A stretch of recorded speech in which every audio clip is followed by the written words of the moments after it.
Yeah, when I think about acting with integrity, I do think it goes beyond things like honesty and business ethics. And for me, there's three components. The first is openness, which I mean being clear about what to say and when to say it. One of the roles I had was as a public servant, and for 5 years head of the Prime Minister and Cabinet's department. And you had to talk, be willing to talk in a frank and fearless, robust way. Sometimes you had to say things to ministers, even prime ministers, that they would have preferred not to hear, but it was an important part of your leadership job that you did so. And sometimes when I've watched people in meetings, they are too silent, and their silence is taken as agreement.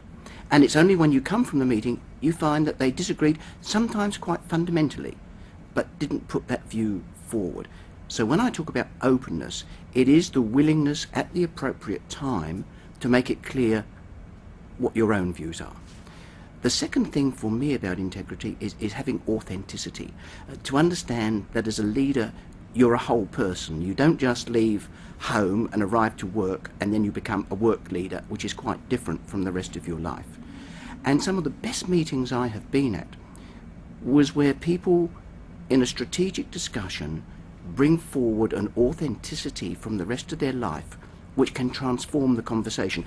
I remember again, going back to government, a high-level discussion about what we could do in the area of aged care, an extraordinarily complex issue with overlapping Commonwealth and state responsibilities and funding, really difficult.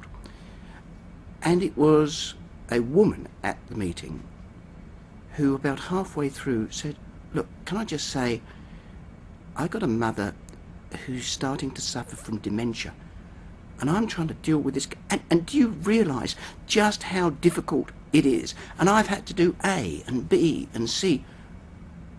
And that intervention then freed up others to actually give their personal experience. It was not that we were then going to make decisions based upon anecdote, but we brought our whole selves to the discussion, a strategic discussion of what to do about aged care. And in my view, by bringing that emotional intelligence in, it actually transformed the discussion. And the third thing I think is important in terms of integrity is resilience. I tend to be someone as a leader who is quite passionate and committed, often takes decisions pretty fast. But what I have come to know is that if you want to deliver, you've got to stay with it. In my view, I can talk the talk pretty persuasively and fast, but I got to walk the walk quite slowly and with determination in order to pull it off. And that persistence, that resilience is important. I think the 19th century had a wonderful term for it, which was doggedness.